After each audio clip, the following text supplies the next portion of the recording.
women are choosing not to identify as feminist.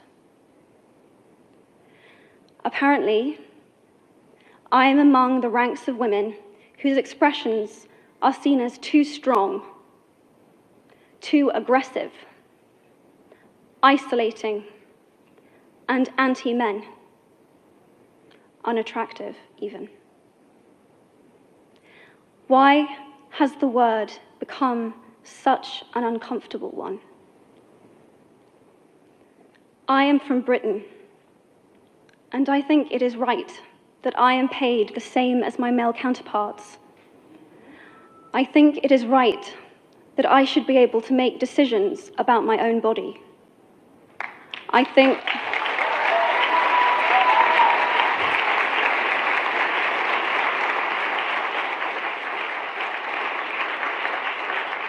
think it is right that women be involved on my behalf in the policies and the decisions that will affect my life. I think it is right that socially I am afforded the same respect as men.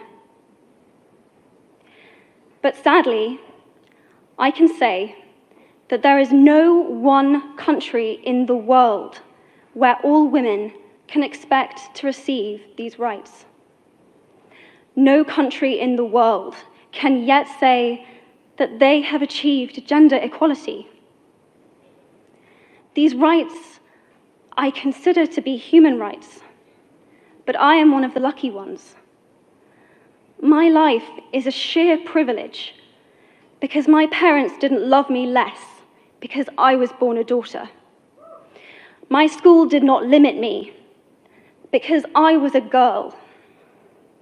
My mentors didn't assume that I would go less far because I might give birth to a child one day.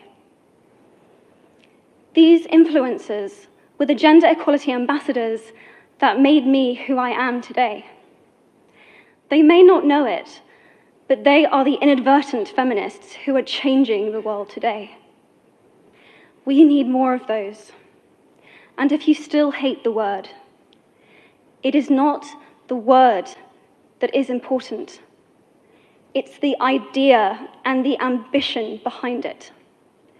Because not all women have received the same rights that I have. In fact, statistically, very few have been. In 1997, Hillary Clinton made a famous speech in Beijing about women's rights. Sadly, many of the things that she wanted to change are still true today. But what stood out for me the most was that less than 30% of the audience were male. How can we affect change in the world when only half of it is invited or feel welcome to participate in the conversation? Men, I would like to take this opportunity to extend your formal invitation.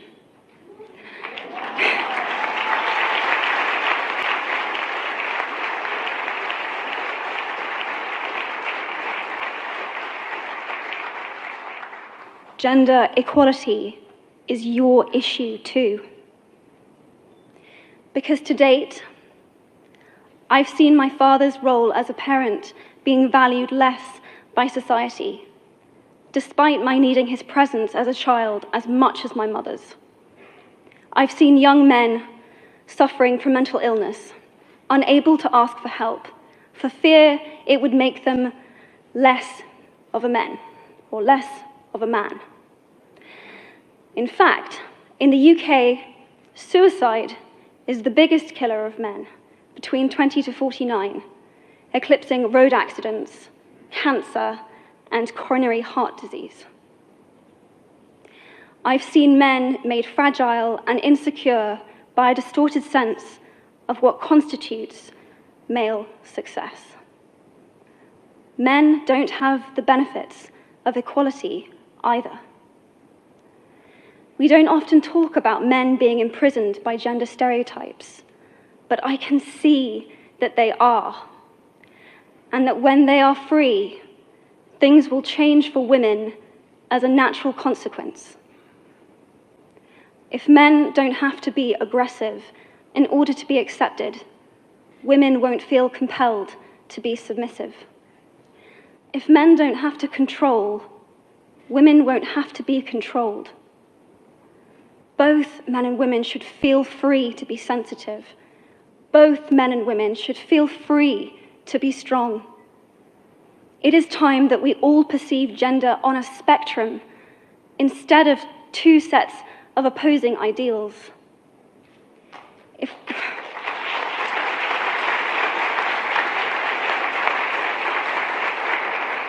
If we stop defining each other by what we are not and start defining ourselves by who we are, we can all be freer. And this is what He for She is about. It's about freedom. I want men to take up this mantle so that their daughters, sisters, and mothers can be free from prejudice, but also so that their sons have permission to be vulnerable and human too. Reclaim those parts of themselves they abandoned, and in doing so, be a more true and complete version of themselves. You might be thinking, who is this Harry Potter girl? And what is she doing speaking at the UN? And it's a really good question. I've been asking myself the same thing. All I know is that I care about this problem, and I want to make it better. And having seen what I've seen, and given the chance, I feel it is my responsibility to say something. Statesman Edmund Burke said, "All that is needed for the forces of evil to triumph is for good men and women to do nothing." In my nervousness for this speech, and in my moments of doubt, I've told myself firmly, if not me, who? If not now, when? If you have similar doubts when opportunities are presented to you, I hope that those words will be helpful. Because the reality is that if we do nothing, it will take 75 years, or for me to be nearly 100, before women can expect to be paid the same as men for the same work.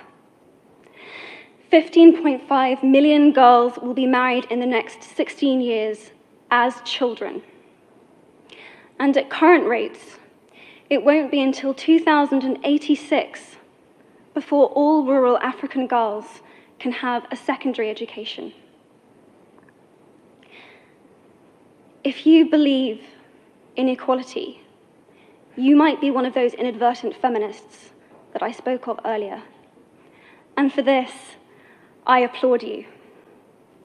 We are struggling for a uniting word, but the good news is that we have a uniting movement. It is called He for She. I am inviting you to step forward, to be seen, and to ask yourself, if not me, who? If not now, when? Thank you very, very much.